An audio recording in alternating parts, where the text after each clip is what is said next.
Glória a Deus. Vamos abrir a palavra do Senhor no livro de Gálatas. Vamos lá, Gálatas 6, versículo 15, 16 e 17. Não, 14, perdão. Mas longe esteja de mim gloriar-me, senão na cruz de nosso Senhor Jesus Cristo, pelo qual o mundo está crucificado para mim e eu para o mundo. Pois nem a circuncisão é coisa alguma, nem a incircuncisão, mas o ser nova criatura. E a todos quantos andarem de conformidade com esta regra, paz e misericórdia sejam sobre eles e sobre o Israel de Deus. Quanto ao mais, ninguém me moleste, porque eu trago no meu corpo as marcas de Jesus. Amém, Senhor. Glórias ao teu nome, Senhor. Somos novas criaturas, Deus. Somos novas criaturas em Ti. Ajuda-nos a compreender o sentido lato desta palavra, o sentido abrangedor desta verdade, de ser nova criatura em Cristo Jesus, o Senhor. Que a Tua graça esteja sobre nós, no Teu nome. Amém. Amém. Embora tenha orado assim, sobre nova criatura, eu quero falar das marcas de Jesus. Eu trago no meu corpo as marcas de Jesus. O que deve Deus fazer para mudar radicalmente o coração de um homem, de uma pessoa? O que deve Deus, e como Deus deve trabalhar, ou como Deus trabalha, para mudar radicalmente as nossas vidas? Eu acredito que seja um processo muito árduo, muito, mas muito árduo, porque não se transforma um coração no estalar de dedos. Se salva pela fé, mas a caminhada da fé requer um grande trabalho de Deus, um trabalho exaustivo, cheio de misericórdia e de grande paciência.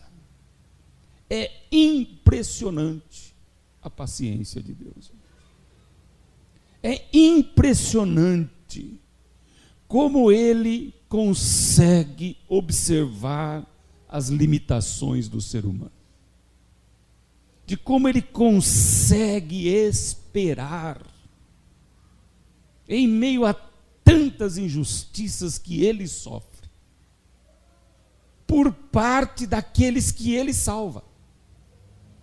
Não quero nem falar do mundo, porque sobre o mundo está já a benignidade de Deus, a longanimidade de Deus, o amor extensivo do Senhor. Mas estou falando de pessoas que já receberam Jesus, que já tiveram uma experiência com Jesus, que já choraram aos pés de Cristo,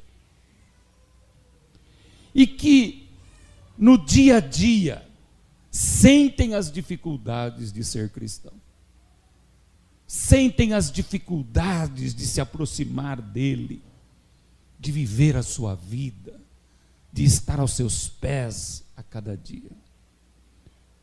Mas Deus conhece as nossas limitações. Ah, obrigado, bom Deus. O teu amor nos constrange. Eu queria fazer uma outra colocação.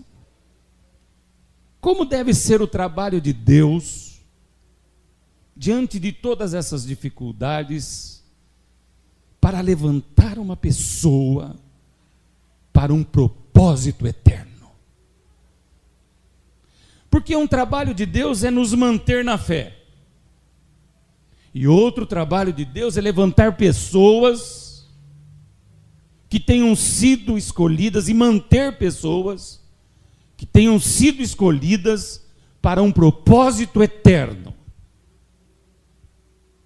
que façam parte realmente da história de Deus sobre a humanidade.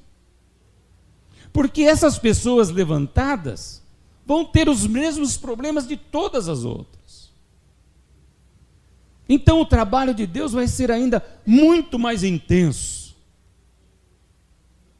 para todos aqueles que são escolhidos para determinados fins. Para que vocês me entendam, o trabalho de Deus para preservar Abraão foi muito mais intenso. O trabalho de Deus para levantar e preservar Moisés foi muito mais intenso. Lembre-se comigo de todo o trabalho que Deus teve com Davi. Não foi um trabalho de paciência, de amor, de perseverante caminhar junto. Como que Davi iria subsistir depois de assassinar Urias? De se deitar com Betsabá? Como ele poderia subsistir aquilo? Só com o trabalho de Deus na sua vida, a insistência de Deus na sua vida.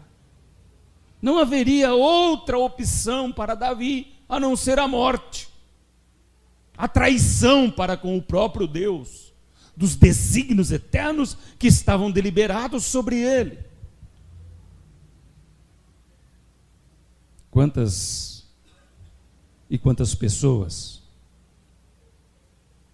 Deus levanta com fins, com propósitos, e o trabalho dele se agiganta para que a sua vontade seja estabelecida no planeta Terra.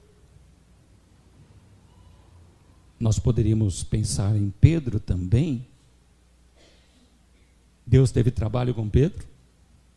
Deus teve paciência com Pedro. Deus caminhou junto com Pedro. O pescador rude, o pescador violento, que não gostava de levar desaforo para casa. Mas Deus pacientemente conservou aquele homem, levou aquele homem em vitória. Que trabalho que Deus está fazendo hoje sobre a minha vida, para eu estar aqui nesse púlpito. Talvez seja mais árduo do que Abraão, porque eu conheço meu coração. Que trabalho que Deus está fazendo para manter o Anderson aqui, diante das limitações do Anderson, dos sonhos do Anderson, dos desejos do coração do Anderson. Que trabalho intenso Deus não está fazendo para segurar o Adilson aqui dentro, o pastor Rogério, o ministério do Elton, o seu ministério. Como é que será que Deus olha para nós e nos vê muitas vezes em papos de aranha e vê em nós em grandes ciladas? Por causa do mundo, por causa do nosso coração. E lá está Deus, lutando, trabalhando, tendo paciência. Pois bem, irmãos, Ele faz isso porque depois de nos fazer novas criaturas, Ele quer estabelecer em nós as suas marcas. Ele quer que nesse espaço de tempo, pequeno espaço de tempo, minúsculo espaço de tempo que vivemos sobre esta terra, preste atenção no que eu estou dizendo, irmãos, minúsculo espaço de tempo, porque essa é a nossa vida, um minúsculo espaço de tempo. Nós poderíamos dizer assim, micro. Tem alguma palavra menor do que micro? Tem, irmãos? Tem, pastor Rogério? Qual que é? Eu lembro que quando falavam-se em células, né, era a coisa mais pequena que existia. Mas aí eles acharam os átomos das células, que eram menores ainda. Eu queria usar esse exemplo para o que é a nossa vida, para o que é essa fumaça que sobe e desaparece. Átomos de células, micros.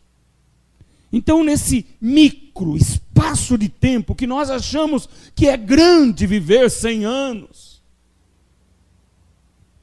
nesse micro espaço de tempo, ele tivesse a oportunidade de estabelecer em nós o seu caráter.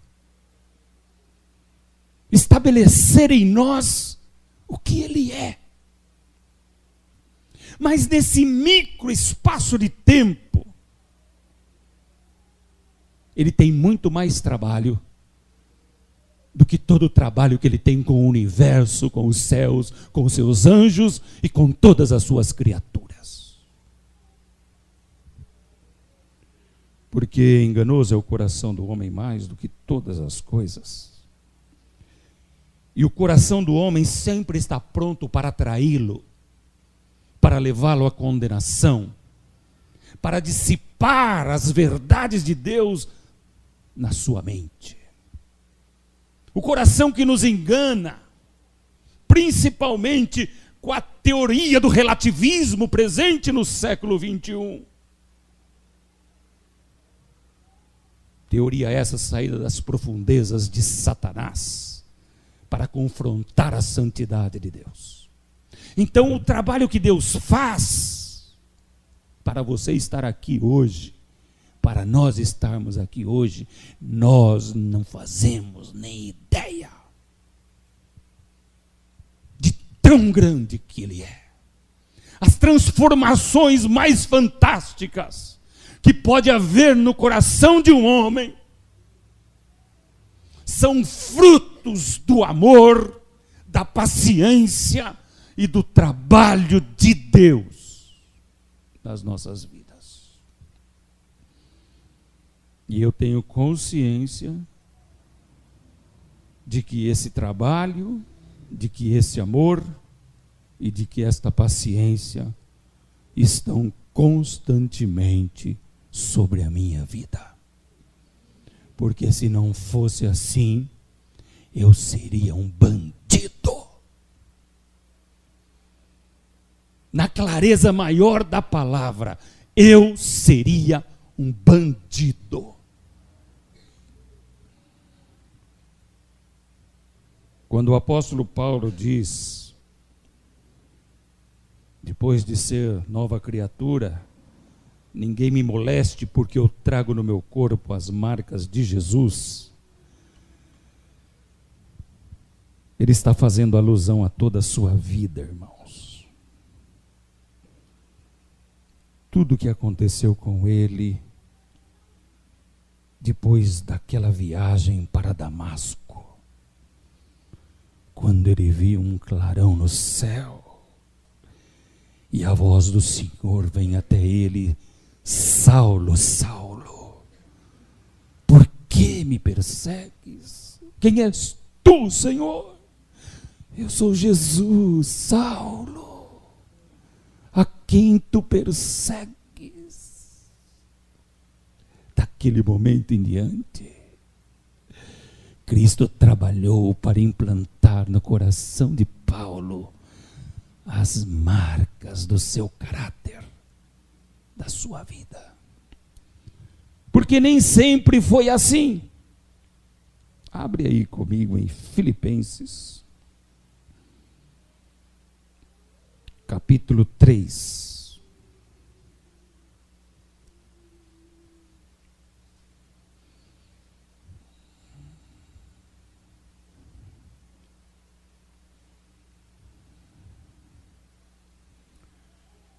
partir do versículo 2 diz assim: acautelai-vos dos cães, acautelai-vos dos maus obreiros, acautelai-vos da falsa circuncisão. Porque nós é que somos a circuncisão, nós que adoramos a Deus no Espírito e nos gloriamos em Cristo Jesus e não confiamos na carne. Bem que eu poderia confiar também na carne. Se qualquer outro pensa que pode confiar na carne, eu ainda mais. E a partir do versículo 5 ele mostra quais eram as marcas dele antes de Cristo. A marca do judaísmo, do farisaísmo. Essas eram as marcas que estavam no coração e no corpo de Paulo. Olha o que ele diz: eu fui circuncidado ao 8º dia, da linhagem de Israel. Eu era da tribo de Benjamim, sou da tribo de Benjamim, hebreus de hebreus. Quanto à lei, fariseu. Quanto ao zelo, perseguidor da igreja. E quanto à justiça que há na lei, irrepreensível. Essas eram as marcas que haviam no coração de Paulo. Para você entender. Daniel, quem é você? Eu sou filho de Débora e Daniel. Eu sou pastor evangélico. Eu sou da linhagem de Abraão, de Davi. Em volta de mim existem muitas pessoas que me ouvem. Eu ministro louvor. Eu toco instrumentos. Eu sou irrepreensível.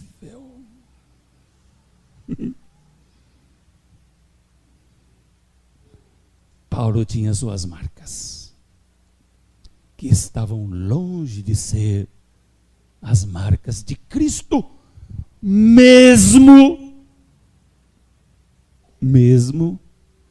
conhecendo profundamente a palavra de Deus. E todos os ritos que ela ordenava, e todos os rituais que se eram oferecidos nas sinagogas e nos templos. Na verdade, quando Paulo anuncia as suas virtudes carnais, ele está falando da religiosidade que há no seu coração. Eu sou um religioso. Mas Deus não se agrada de religiosos. Deus não quer religiosos diante dele. Deus quer pessoas que tenham a imagem do seu filho diante dele. Aleluia! Oh, bendito seja o teu nome, Senhor, pelo trabalho que tu fazes nesta igreja e pelo trabalho que tu fazes em nossos corações nesses dias. Em meio a todos os ataques da carne, do inferno e do mundo, trabalhar para que o nosso caráter continue inabalável na tua presença, e que quando os homens olharem para nós, vejam em nós não nós mesmos, mas vejam a glória de Cristo sobre nós. Há de se olhar o mundo para cada cristão como um pequeno Cristo. Há de se olhar as pessoas que estão no mundo para nós cristãos como pessoas que levam sobre suas vidas a glória do Deus eterno. Há de se ver nas pessoas do mundo olhando para nós o desejar, o ter sede e o ter fome de viver uma nova vida. com novos movimentos, com novas palavras, com novos sentimentos, com coisas que venham do céu e choquem as pessoas de uma tal forma que elas desejem intensamente também o caráter de Cristo. Oh, amado Deus, não deixe de trabalhar.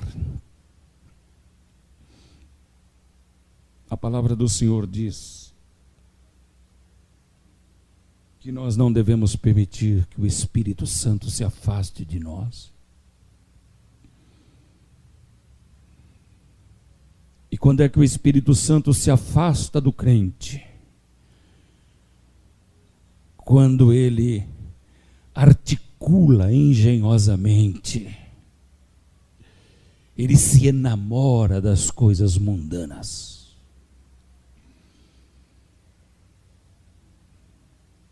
O Espírito Santo, entristecido, se retira. Ele se entristece. Davi experimentou isso na sua vida, quando pecou e fez a sua oração de arrependimento, dizendo: não afaste de mim o teu Espírito, Senhor. Não afaste.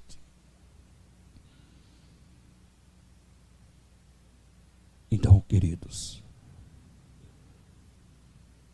do Senhor, amados do Senhor, que estão aqui hoje não diante de um homem, mas nós todos estamos diante do Deus da salvação, da libertação, aquele que trabalha para aquele que nele espera. Então, queridos do Senhor, vamos refletir através das nossas vidas o caráter e a glória de Deus.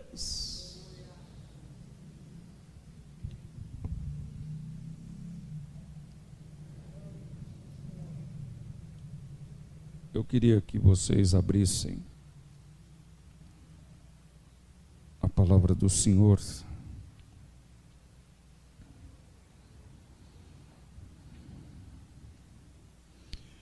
no livro de Atos, capítulo 9.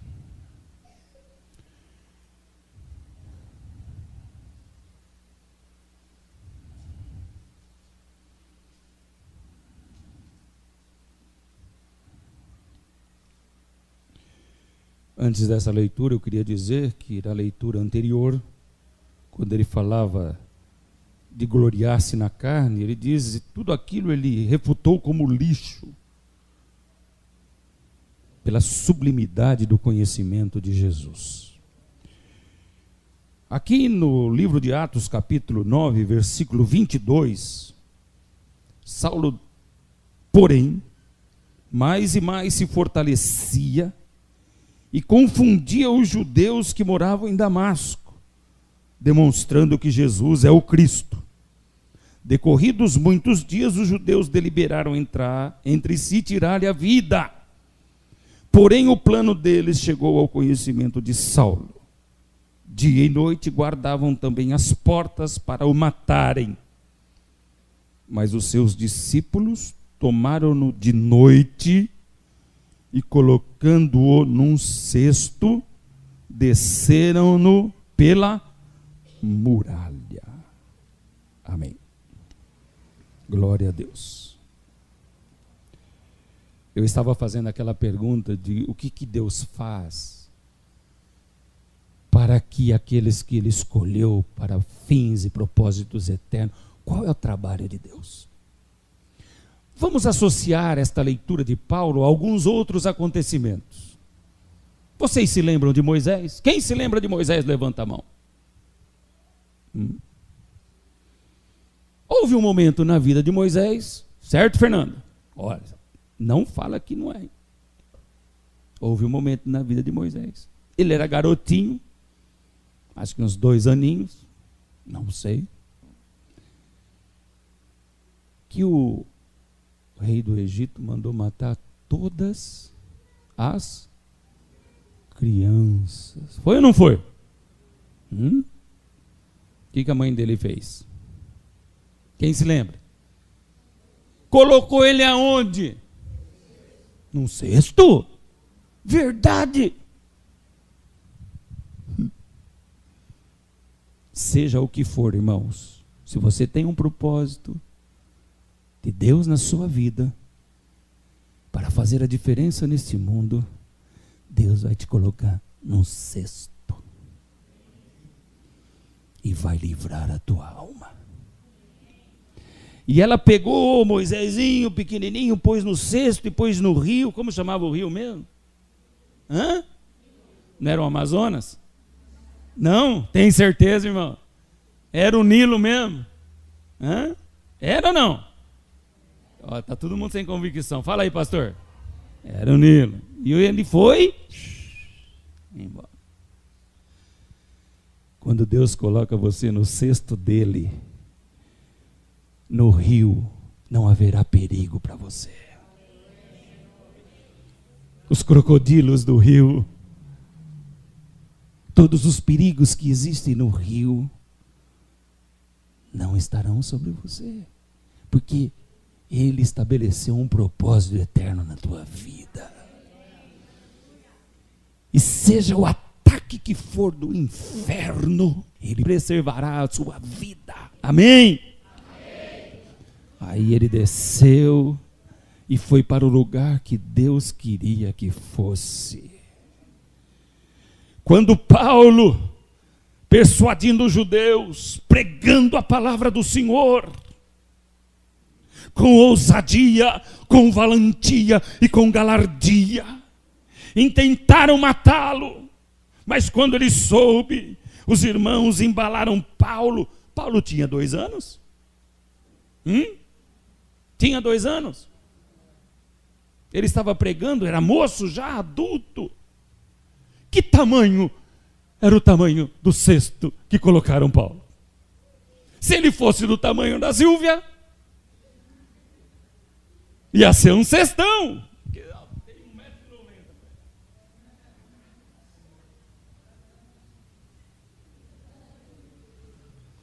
Se fosse do tamanho da Rafa, ia ser menorzinho. Se fosse do tamanho do Zé, ia ser menor aí. E se fosse do tamanho do Marcos? Fica de pé aí, Marcos. Haja cesto, irmão. E se Paulo tivesse a estrutura do Márcio? Além de grande, tinha que ser forte, para segurar. Ia descer as muralhas. A corda tinha que ser forte. O trabalho era mais intenso. Mas não importa a idade que alguém tenha, quando Deus tem um propósito sobre a sua vida. Se for criança, Deus vai preservar. Se for jovem, Deus vai guardar. E se for adulto, Deus também vai livrar. Aleluia! Glória ao teu nome, Senhor! Mas eu queria, através desses 2 exemplos de Moisés e de Paulo, os 2 no cesto, trazer Jesus a essa história. Por quê?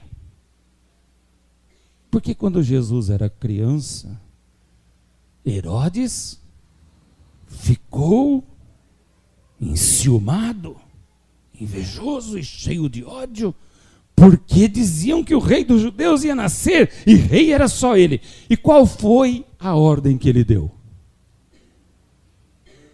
Para que toda criança até 2 anos de idade fosse pranto e lamentação sobre Israel. Você já imaginou o que é entrar dentro das casas de todos os hebreus, pegarem os seus filhos até 2 anos e matarem na frente dos pais? E deixarem lá para que os seus próprios pais os enterrassem. Irmão, nós nem sabemos o que é tribulação, irmão. Nós não temos ideia do que é tribulação.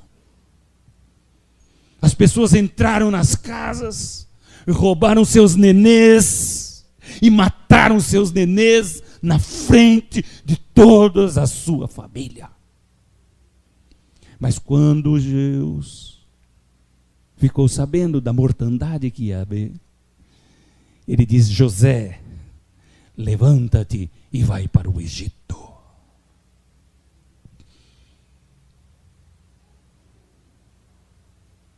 O propósito maior, eterno de Deus sobre alguém estava em Jesus. Muito mais do que Moisés, muito mais do que em Paulo, estava em Jesus, e ele fugiu. E Deus livrou Jesus de ser morto enquanto criança. Não era para ele morrer criança, não era para ele morrer na espada. Estava escrito que a cruz era o seu destino. E então, ele fugiu. Quando ele tentou voltar, estava Arquelau, outro homem muito mais rude, muito mais violento do que Herodes. E ele continuou fugindo, até que houvesse extrema segurança de Cristo voltar, para que a palavra de Deus se cumprisse nele. Deus trabalhou igualmente na vida de Paulo. Deus trabalhou intensamente na vida de Paulo, para que os propósitos dele sobre aquele apóstolo se tornassem realidade e o evangelho chegasse até nós, chegasse até você. Se hoje estamos reunidos aqui neste lugar, porque Paulo foi chamado de apóstolo dos gentios. Paulo foi chamado de apóstolo de todas as nações, se excluindo Israel. Glória a Deus pela vida desse homem, que possibilitou, diante da sua bravura, diante da sua coragem e do trabalho incessante de amor e de paciência de Deus, que o evangelho chegasse às portas da nossa casa, que o evangelho batesse à porta do nosso coração, e Deus também, como nele, começasse um trabalho de transformação radical das nossas vidas. Aleluia! Mas há algo que eu também queria trazer para vocês na vida do apóstolo Paulo, que se assemelha muito a Jesus Cristo.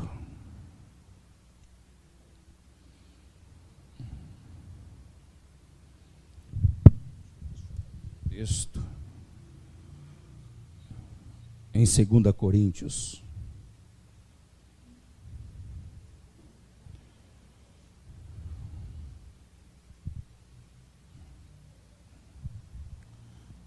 Pega essa Bíblia aí, Rodrigo. Isso. 2 Coríntios capítulo 11, a partir do versículo 21. Ingloriamente o confesso como se fôramos fracos, mas naquilo em que qualquer tem ousadia, com insensatez o afirmo também, eu a tenho. São hebreus? Também eu. São israelitas? Também eu. São da descendência de Abraão? Também eu. São ministros de Cristo? Falo como fora de mim, eu ainda mais. Preste atenção, irmãos. Eu ainda mais. 2 pontos. Em trabalhos, muito mais. Muito mais em prisões, em açoites, sem medida. Em perigo de morte, muitas vezes. 5 vezes recebi dos judeus 40 de açoites menos 1.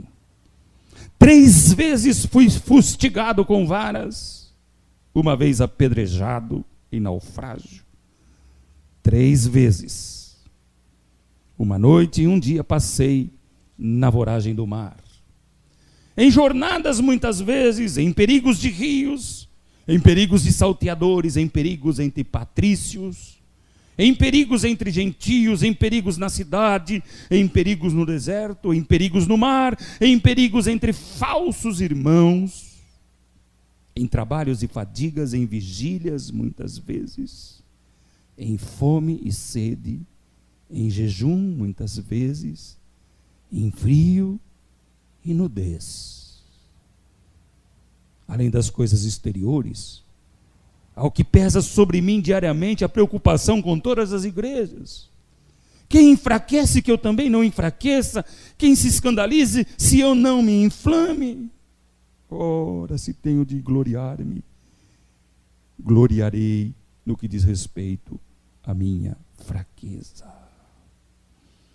Aleluia. Irmãos, vamos falar a verdade? Que vidão que a gente tem. Hã? Hein, Marco? Fala a verdade, Marco. Que vidão a gente tem. E com todo esse vidão ainda reclamamos às vezes. Que vidão.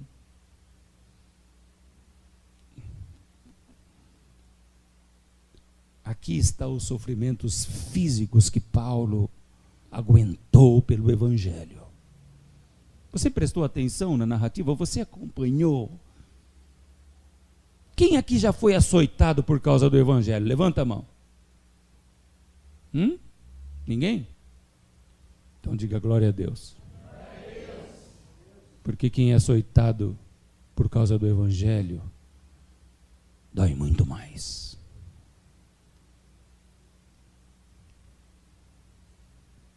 Quem já apanhou de murros e pontapés por causa do Evangelho? Levanta a mão. Quem já passou fome por causa do Evangelho aqui? Levanta a mão. Estou impressionado, irmão. Nem eu, você viu? Eu pus até a minha mão no bolso. Quem já passou frio por causa do Evangelho? Você já passou frio porque você tem um corpo frio. Tem mão gelada, pé gelado, tudo gelado. Irmãos. Que vidão que Deus nos deu. Mas se você cultivar as marcas de Cristo na sua vida, vou te desanimar um pouquinho de ser crente. E esse é meu dever. Tudo isso pode acontecer na tua vida. Você perder o seu vidão. Ninguém me moleste mais, porque trago no meu corpo as marcas de Cristo. Mas há uma coisa que Paulo ainda não podia suportar, nem na sua vida e nem na vida futura. Havia uma marca. Por mais que Paulo fala, eu tenho as marcas de Cristo. Havia uma marca que Cristo recebeu, que ele nunca poderia receber, porque nunca poderia suportar o pecado do homem. Esse sofrimento Deus exclusivizou para o seu Filho. Ele não permitiu que nós vivêssemos esse sofrimento. Ele exclusivizou para o seu Filho. Os açoites que Cristo recebeu, Paulo também recebeu. As injúrias, as perseguições, as estratégias de morte, ele também recebeu. Mas não poderia receber na sua carne o pecado que Cristo recebeu por causa da minha vida. Ele não suportaria tal agravo contra o seu próprio corpo e contra a sua própria estrutura de homem mortal. Quero associar esse fim de texto. Quem enfraquece, que eu também não enfraqueça. Quem se escandaliza, com quem eu não me inflame. Quem Tem uma outra leitura, se vocês quiserem acompanhar, em 1 Coríntios.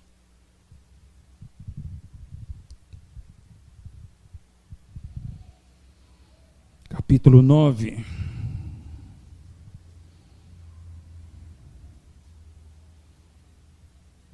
Versículo 18 diz assim: neste caso, qual é o meu galardão? É que evangelizando proponha de graça o evangelho, para não me valer do direito que ele me dá.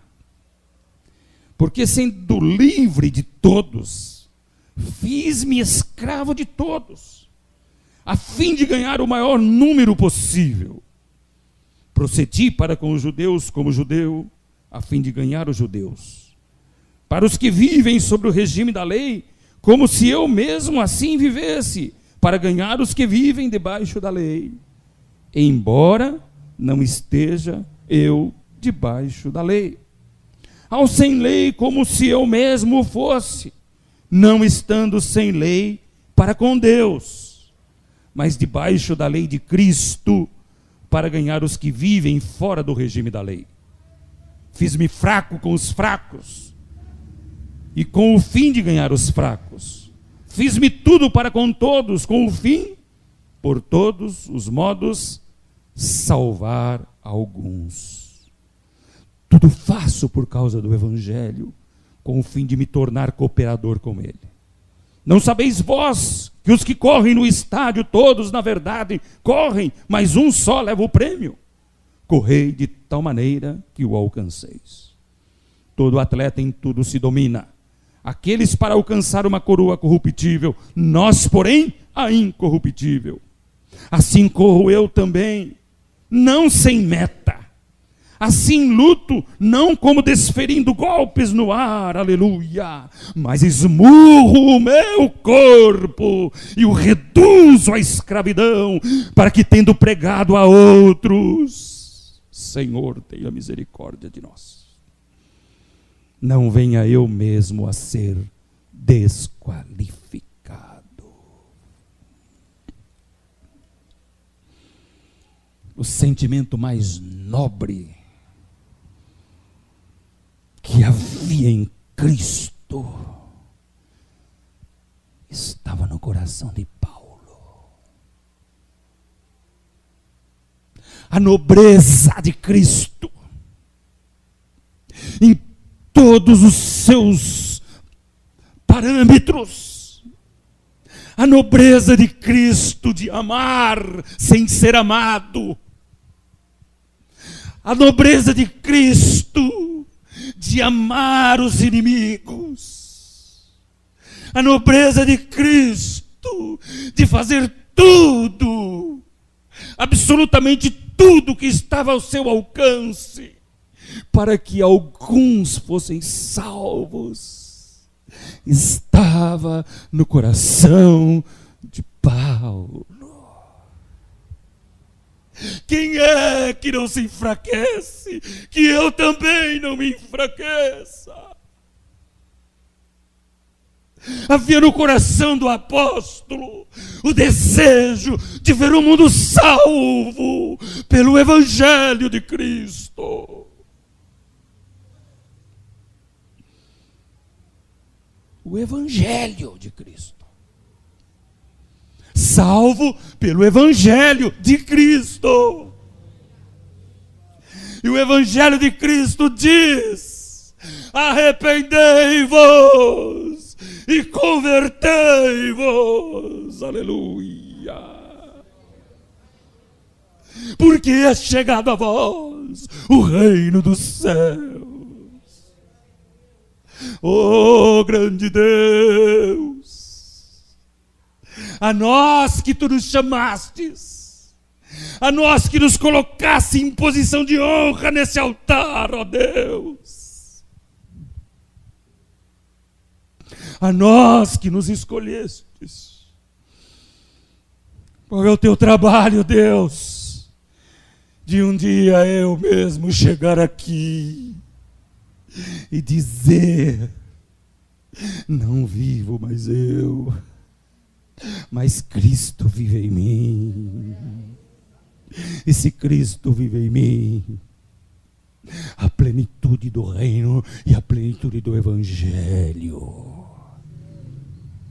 estarão nas coisas menores da minha vida.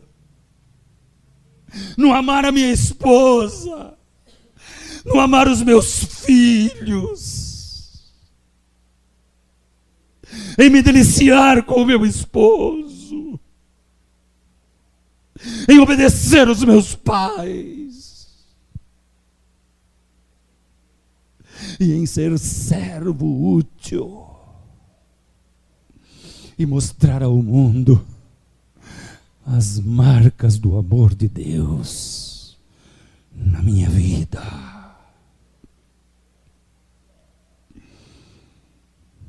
Deus de poder e de graça, neste século de apostasia, não desista de mim, Senhor.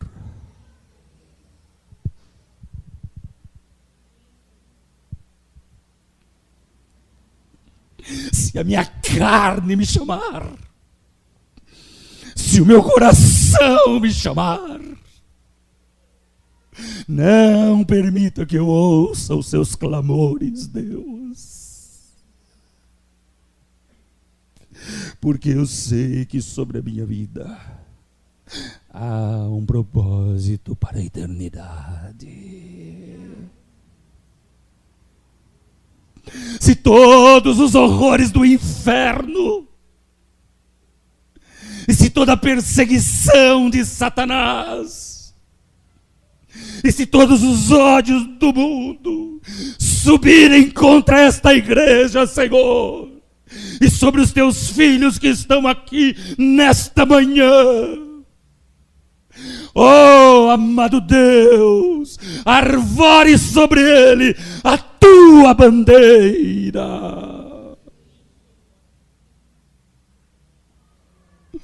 E não permita que sejamos enganados e recebamos de novo as marcas da religiosidade impregnada na alma de tantos milhares de pessoas que entram nas igrejas. E que possamos, em nome de Jesus, viver o bom combate.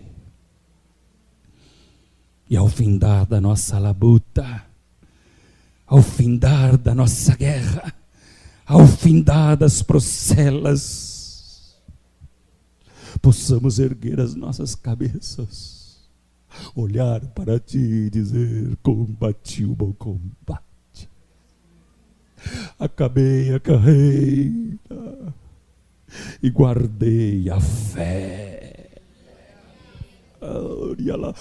Abre escantatária, mas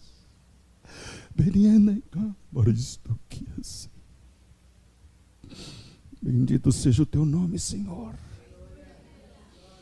Bendito seja o teu nome.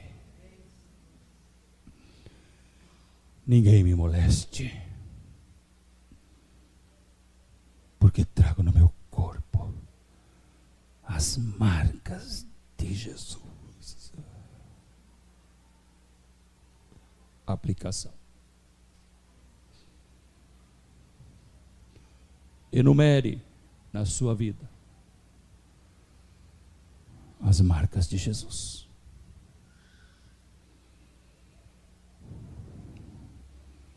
Enumere na sua vida, como eu estou fazendo com a minha, as marcas de Jesus. Porque todas as vezes que o diabo chegar diante de vós para requisitar a tua alma diante de Deus, ele não terá a oportunidade nem de se movimentar, porque ele verá em você as marcas de Jesus. Aleluia. Glória a Deus.